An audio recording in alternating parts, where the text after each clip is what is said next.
rotten, bulok, pinakamalala na nangurakot pagkatapos sa kasaysayan ng kanyang tatay, tapos lulong sa droga. How can you disrespect someone who does not give any inch of respect to the office and authority that he should have represented properly?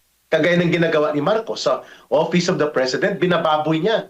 Hindi lamang ang opisina at kapangyarihan ng otoridad ng pagkapangulo, binababoy niya ang buong bansa. Mantakin mong katarantaduhan na papaniwalain tayo, wala akong alam. Inosente ako sa 1.4 trillion pesos na yan, tarantado, ikaw nagpirma ng 2023, 2024, 2025 budget, ikaw ang nagpa-release ng insertions na mahigit kumulang ay kalahating bilyon bawat taon, ikaw ang nagpa-release ng 4,000 flood control projects chargeable to the unprogrammed appropriations wherein only the presidential authority can release that kind of fund. And yet sasabihin mo sa taong bayan na ikaw ay inosente, kaya paano ka respetuhin ni Colonel Munggaw at ng the rest of ng matitino na mga sundalo at mga opisyal at mga bahagi ng armed forces kung ang ginagawa mo ay kabulastugan at katarantaduhan to the core na nakakahiya hindi lamang sa opisina mo as Commander-in-Chief and the head of government kundi sa buong bansa ay subscribe to the point of Ma'am Lorraine. Kung mayroong dapat i-court martial, kaso sibilyan ang kolokoy na to eh. Ang pagiging Commander-in-Chief niya is by virtue of Constitution, not because of his rank in the organization of the AFP. Pero tama ka Ma'am Lorraine, kung mayroong dapat i-firing squad, kasi may firing squad at may death sentence yata, ma'am, allowed sa court martial, although wala sa ating batas sa ating revised penal code right now, wala yan. Kung mayroong dapat i-firing squad, yan si Marcos. Ma'am, hindi lang pala si Jason sa mga kababayan at si Ka Eric ang sampahan ng reklamo hinggil sa cyber libel and other related cybercrime violations, no? Mga kababayan, sinampahan na rin kahapon ng reklamo din sa DOJ si Attorney Topacio at si Attorney Jimmy Bundok. And I think pati si Attorney Israeli Cotorion target na rin, Ma'am Lorraine, para sila ay iharas, takutin at patiklupin sa patuloy na nagiging bahagi kami, tayo Ma'am Lorraine, mga kababayan, ng opposition movement laban sa kabulukan at abuso at pagnanakaw ng gobyerno ni Marcos at Romualdez. Ma'am, your take on this systematic pattern of a la martial law instruments, weaponization of process and institutions, as well as yung batas para ilatigo at ipangtakot sa mga kagaya natin na kritiko sa malubhang pagkabulok ng gobyerno, lalo na ang malawakang pandarambong sa pundo ng mamamayan na tinututulan po natin, Ma'am Lorraine.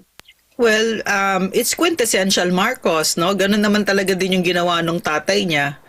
At yung mula't simula pa lang, no, si Tambaloslo, si Martin Romualdez, sinakop na niya yung media, 'di ba? So, alam nitong pamilyang ito, itong pamilyang magnanakaw na ito, itong pamilyang galing impyerno na puno ng demonyo, no?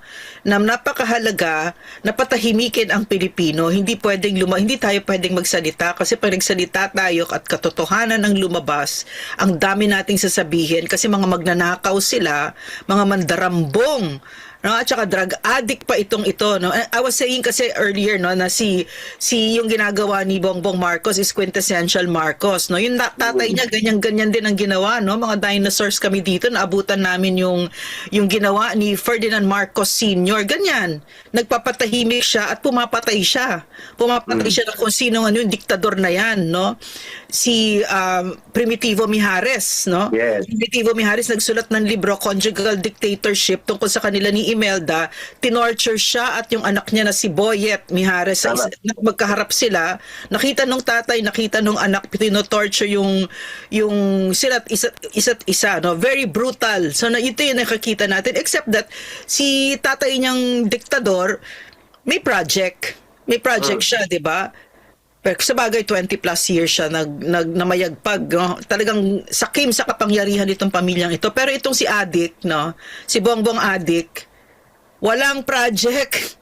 Walang project, no? Puro Zero, nakaw lang. kahit isang tornilyo. Yung sinasabi ni Vince Dizon na sip-sip, na wala ding integridad, no? Na isang taong wala ding dangal, basta daw may nakatayo, hindi na daw ghost project yon. Tanga talaga, di ba? Wala talagang prinsipyo itong si Vince Dizon. So, all I'm saying is, no, itong kabulukan ni Marcos, no, sa dami ng atraso na ginagawa niya sa Pilipino, araw-araw, bawat segundo na nakaupo siya dyan, nakakatakot ang mga taong nagsasabi ng katotohanan. So, kailangan niyang patahimikin si Jason Sa, si Eric, yung mga sila Attorney Topacio, Attorney Jimmy Bondoc, si Attorney Torion, lahat tayo, hindi lang kahit naman kayo na experience Yeah. nyo yung mga accounts niyo sa Facebook, 'di ba? Talaga pag nagsabi ka ng katotohanan tungkol sa mga demonyong pamilyang 'yan, Marcos Romualdez, pinaka-demonyo, no? Mga kampon ni Satanas yung mga 'yan. Nag-asawa pa ng ganyan, Diyos ko, 'di ba? So, really, what we're seeing right now is quintessential Marcos. Hindi tayo dapat nagugulat dito. At saka wala naman siyang pinakitang may respeto siya sa batas o may respeto siya sa mga karapatan natin.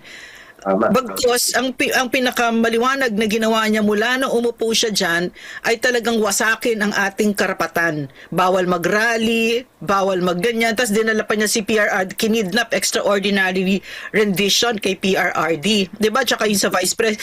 I mean, it's just one nightmare after the other. Itong drug addict na to, huy, bumaba ka na dyan, mag-resign ka na. Wala kang kakayanan. Wala kang ginawang kabutihan sa Pilipinas. Puro ka nakaw, no? So, natural, talagang kailangan patahimikin sila, Eric. So, pero, dito mo makikita kung gaano ka makapangyarihan ang boses nating lahat. At kasi pinag-uusapan namin ni Eric kanina, no? Yung kay Colonel Mongao, no, ano siya, court martialed siya, di ba? Yeah. Pero niyakap niya na yan no. Parang sila Eric, no. Niyakap na nila lahat ito. Alam namin mangyayari lahat ito, no. So lahat tayo ganyan. Lahat tayo, we're not Filipinos for nothing. This is our shining hour. Lumaban tayo. Hindi pwedeng hindi. At nakalimutan niya tamam sa kasaysayan ni Marcos Jr. at ng kanyang mga alipore sa kanyang sindikato at ang mga abusado na nasa gobyerno ngayon sa poder niya, na walang diktador na panghabang buhay. Walang diktadura na pwedeng tumagal kaysa haba ng pag-inog ng kasaysayan sa mamamayan. May katapusan talaga ito, Ma'am Marin. Darating yan. Matter of kung masurvive man niya ito, by health reason, makasurvive pa siya, at hindi pa magpantay ang dalawang paa niya dahil sa kanyang pagtatago sa malubhang karamdaman na paglilihim nila sa taong bayan para hindi lang mapalitan siya ni Vice President Sara Duterte dahil takot na takot sila. At kung abutin pa niya ang 2028, ilalampaso at ingungud-ngud sila ng isa na namang Duterte sa kasaysayan at hindi na yan mapipigilan, Ma'am Lorraine. The greater the repression, the greater will be the resistance. Nakita natin yan. No matter na pinunduhan niya ng bilyon-bilyon mula sa partida ng ninakaw nila ni Romualdez, ang elections noong 2022, Ma'am Lorraine, at 2025, 4 lang nakalusot, hinilot pa. Si Lacson, si Soto, si Bam Aquino, at si Kiko Pangilinan. Yeah. Kaya maintindihan natin si Sharon Cuneta Binipisyaryo ang asawa niya. Doon sa, kaya tawang-tawa ako, ma'am, sa term mo na kaenso ka. May pinadala kong video sa ating common Viber group, ma'am, na sukang-suka si Kiko Pangilinan ang ipinalibing ni Pangulong Duterte at pinayagan na mailibing ang tatay na diktador ni Marcos sa libingan ng mga bayani.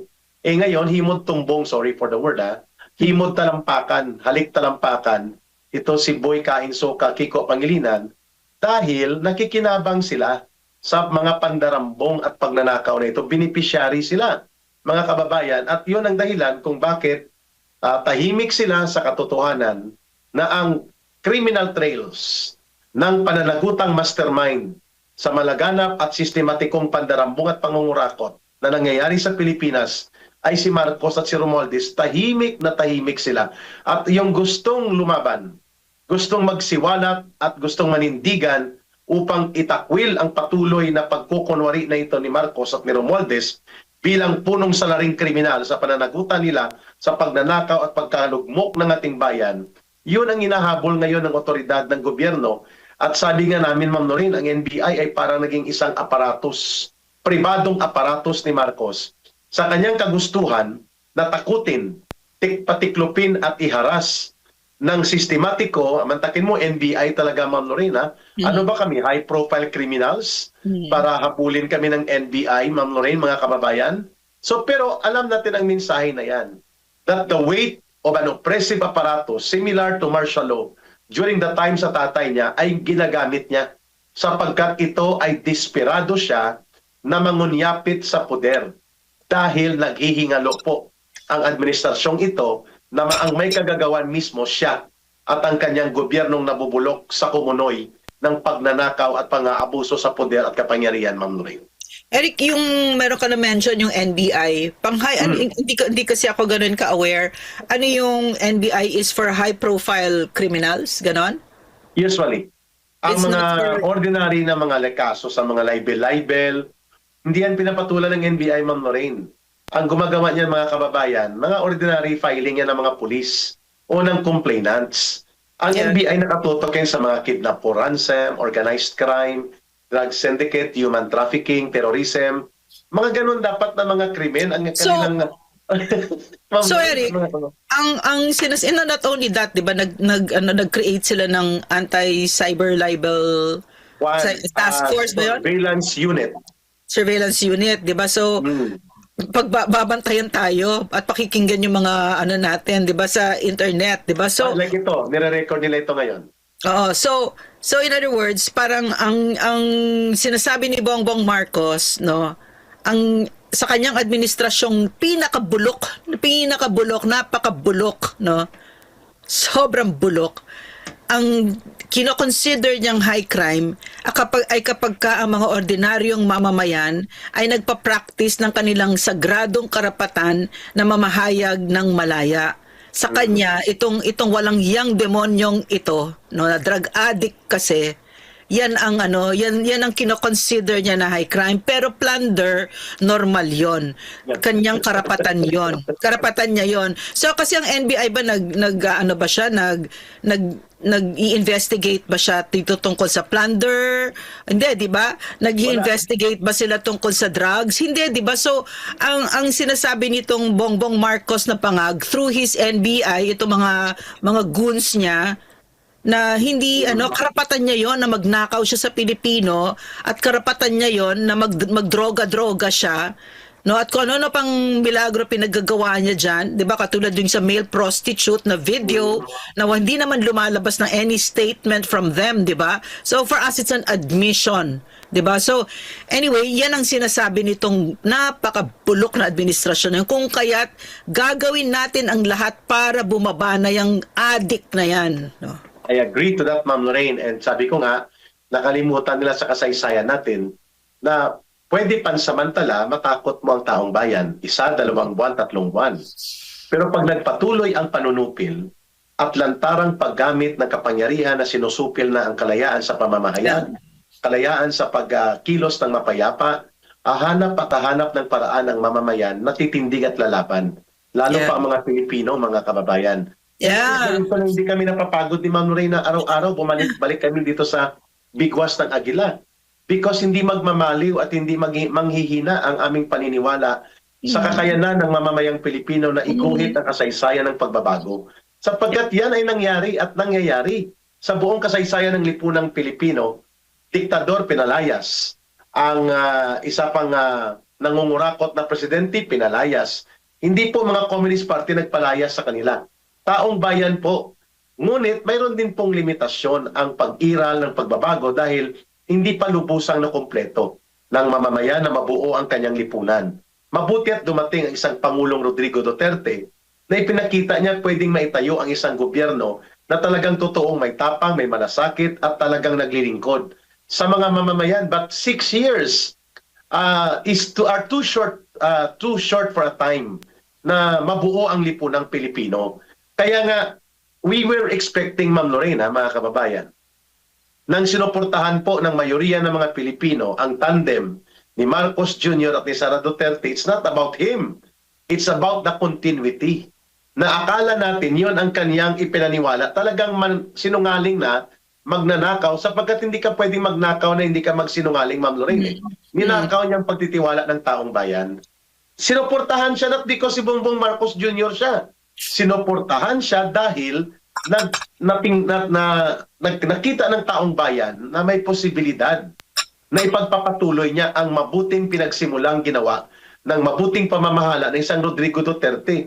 Pero wala pang isang taon, ako, my goodness, mga kababayan. Anong sabi ni Manong Chavit Singson?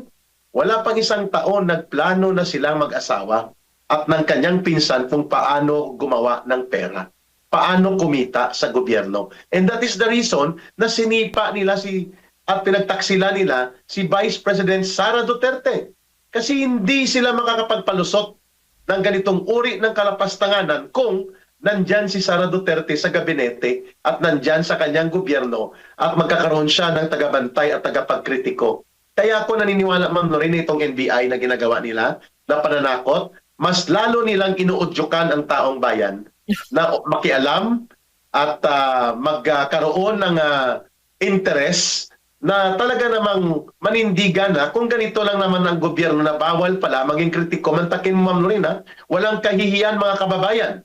Ang NBI na umami na pinagmamanmanan nila ang mga pages, ang mga posts ni Lorraine Badoy, namin, ni Ka Eric, at iba pang mga ordinaryong mamamayan. Ano kami, mga kriminal? Pero ang mga totoong kriminal na magnanakaw sa kaban ng bayan, pinoprotektahan nila. Ang totoong mga terorista, takot sila na mag-file ng kaso o manmanan ang kanilang mga ginagawa, Ma'am Lorraine. Again kasi, no, parang ang nakikita ko dito, no, na parang ang nabigay na kagandahan ni Marcos is napakita niya sa atin kung gaano kahina ang sistema natin, that the NBI para it depends pala on a person kasi a system is weak if it depends on the goodness of the heart of whoever's there, di ba? Ang sistema na malakas ay kahit na aso pa paupuin mo diyan, umaandar ng maayos, di ba?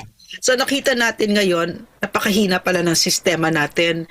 And I also want to say, no, na itong kasinungalingan ni Marcos, yan kasama yung NBI na yan, kasama yung PCO nila, etc. They hire trolls, no, yung mga bayaran. And kahit sila, dapat natin silang panagutin. Itong mga nagpapabayad, itong mga walang prinsipyo. Kasi kilala ko yung mga journalists na yan eh. Kilala ko sila.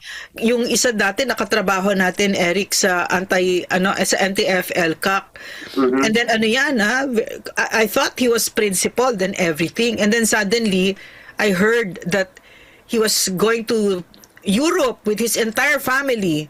Wow. No, wala namang pera yan. And then suddenly, he would be writing disgusting things about Marcos and Tambaloslos. Nakakadiri, no? So, yung panloloko sa Pilipino, no, hindi lang yan kay Marcos at sa yung mga corrupt na mga politiko, kundi sa mga corrupt na journalists, mga corrupt na Pilipino, mga corrupt na vloggers katulad nila Jam Magno na pwedeng bayaran, no?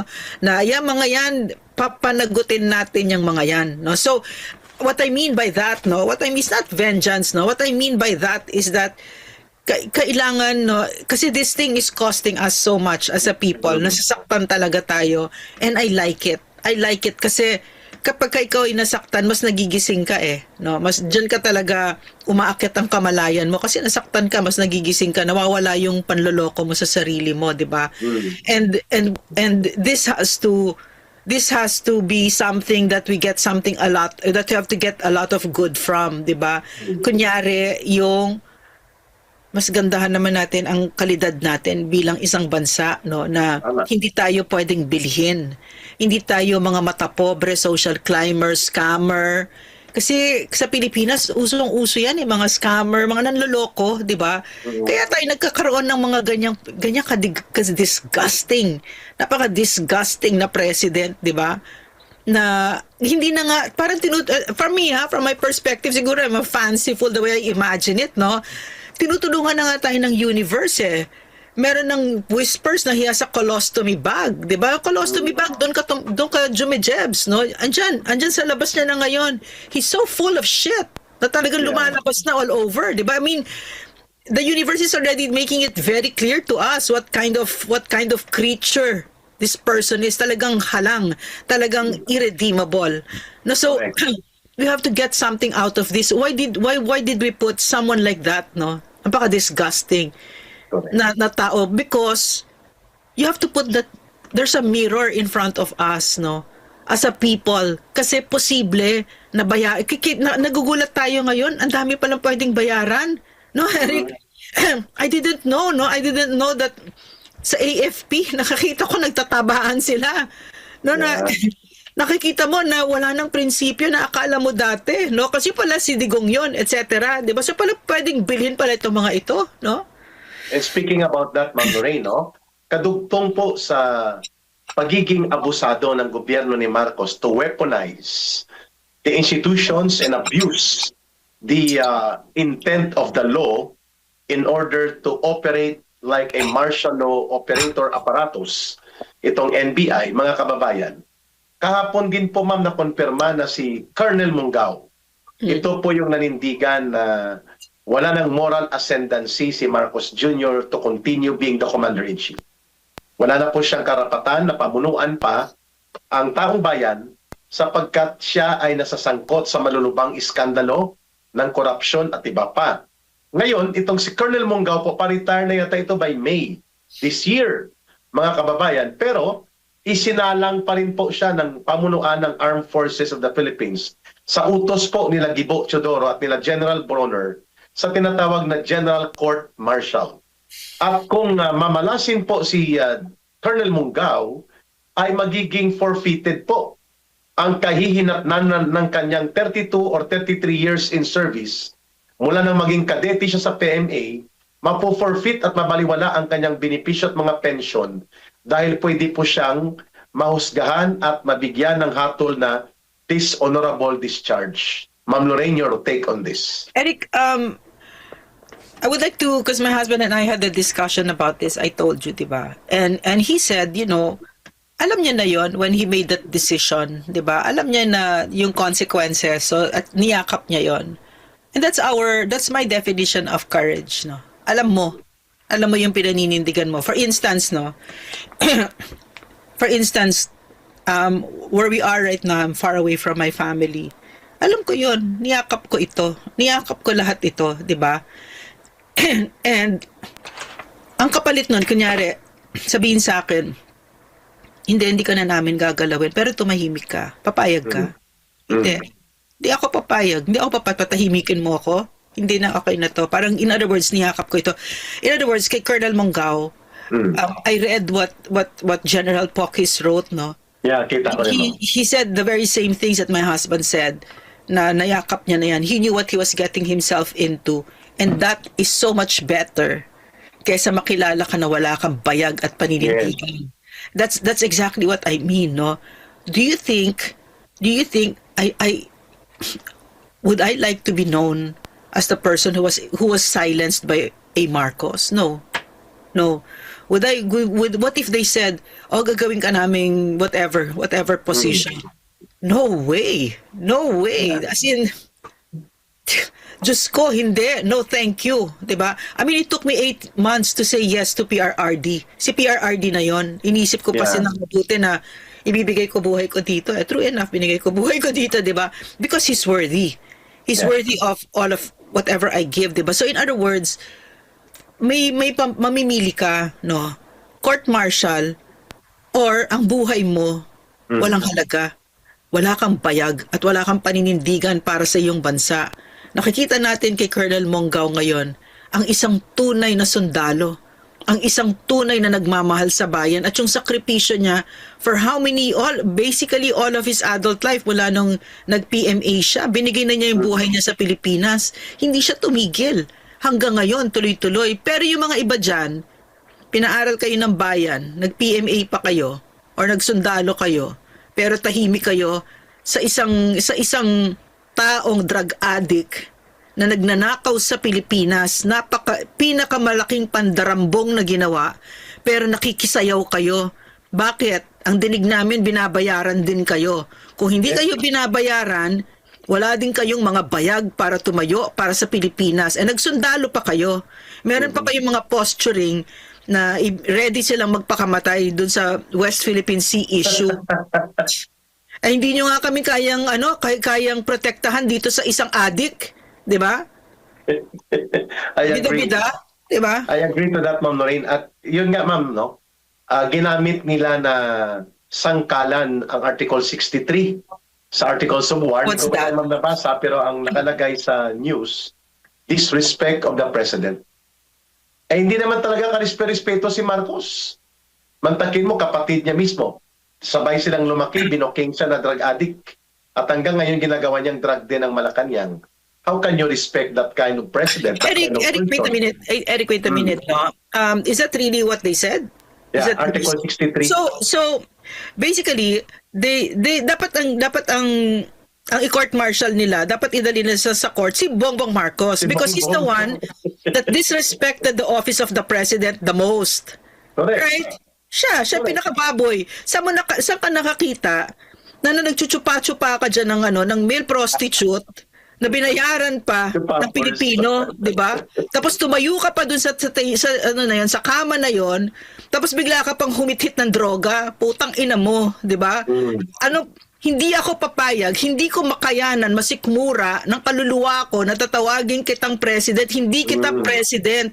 Hindi ako pwedeng magkaroon ng president na magnanakaw, lalo't drug addict, lalo't nagchuchupa-chupa ka dyan ng male prostitute. Ang ina, no way. Hindi ako pinalaki ng ganyan at hindi ko pinalaki ang mga anak ko para magkaroon sila ng presidente na drug addict na katulad mo. Sa kasaysayan ng Pilipinas, ikaw ang nambaboy ng Office of the President. So kung itong mga court martial pa itong si Colonel Munggaw, yan ang nambaboy ng Office of the President, si Bongbong Marcos. Pwede ba? At ma'am, nakakatawa, very ironic mga kababayan, no? Kabaliktaran, kabalintunaan, na ang nanindigan para ipagtanggol ang kabutihan ng ating mamamayan, ipatigil ang pangungurakot ng presidente at pagkakasangkot sa abuso sa poder at kapangyarihan, ay siya pang tinatawag na nag-disrespect sa presidente. May krimen pala yan, ma'am, sa Articles of War na disrespect of the president. Pero tama ka, paano mo nirespetuhin ang isang tao na nagpapakilalang presidente siya, pero ang ginagawa niya, ninanakawan niya ang sariling bayan, sariling gobyerno, sariling mamamayan. Eric, I'm sorry. I'm interrupting. Yeah, right, ma'am. When you say kasi nakaw, parang malit na historical ang pagnakaw ni Bongbong Marcos sa atin. Historical. No, at hindi lang pera ang ninakaw niya, buhay. Napakaraming taong namatay, napakaraming taong nagdurusa ngayon dahil sa kanya. Napakaraming ekonomiya natin bagsak, napakaraming simpleng mga kabuhayan. Ninakaw niya lahat yan. Ninakaw niya ang mga ngiti ng Pilipino. Ninakaw niya ang katahimikan na nararamdaman natin, our happiness. He has destroyed families. He has stolen so much from the Filipino people. So when you say nagnakaw, that word is not even enough. Kulang, ma'am, kapus. Kapos talaga. I'm sorry, Eric, I interrupted. It's okay, ma'am. I'm sorry. Okay, go ahead. Sorry. Para hindi mo makalimutan yung points mo. Yeah. Mas senior ako sa iyo. Yeah. Hindi po nakakahiya ang kaso ni Colonel Munggaw. Disrespect of a very rotten, bulok, pinakamalala na nangurakot pagkatapos sa kasaysayan ng kanyang tatay, tapos lulong sa droga. How can you disrespect someone who does not give any inch of respect to the office and authority that he should have represented properly? Kagaya ng ginagawa ni Marcos sa Office of the President, binababoy niya. Hindi lamang ang opisina at kapangyarihan ng otoridad ng pagkapangulo, binababoy niya ang buong bansa. Mantakin mong katarantaduhan na papaniwalain tayo, wala akong alam. Inosente ako. Sa 1.4 trillion pesos na yan, tarantado, ikaw nagpirma ng 2023, 2024, 2025 budget, ikaw ang nagpa-release ng insertions na mahigit kumulang ay kalahating bilyon bawat taon. Ikaw ang nagpa-release ng 4,000 flood control projects chargeable to the unprogrammed appropriations wherein only the presidential authority can release that kind of fund. And yet sasabihin mo sa taong bayan na ikaw ay inosente, kaya paano ka respetuhin ni Colonel Munggaw at ng the rest of ng matitino na mga sundalo at mga opisyal at mga bahagi ng armed forces kung ang ginagawa mo ay kabulastugan at katarantaduhan to the core na nakakahiya hindi lamang sa opisina mo as Commander-in-Chief and the head of government kundi sa buong bansa. I subscribe to the point of Ma'am Lorraine. Kung mayroong dapat i-court martial, kaso sibilyan ng kolokoy na to eh. Ang pagiging Commander-in-Chief niya is by virtue of Constitution, not because of his rank in the organization of the AFP. Pero tama ka, Ma'am Lorraine, kung mayroong dapat i-firing squad, kasi may firing squad at may death sentence yata, ma'am, allowed sa court martial, although wala sa ating batas sa ating revised penal code right now, wala yan. Kung mayroong dapat i-firing squad, yan si Marcos.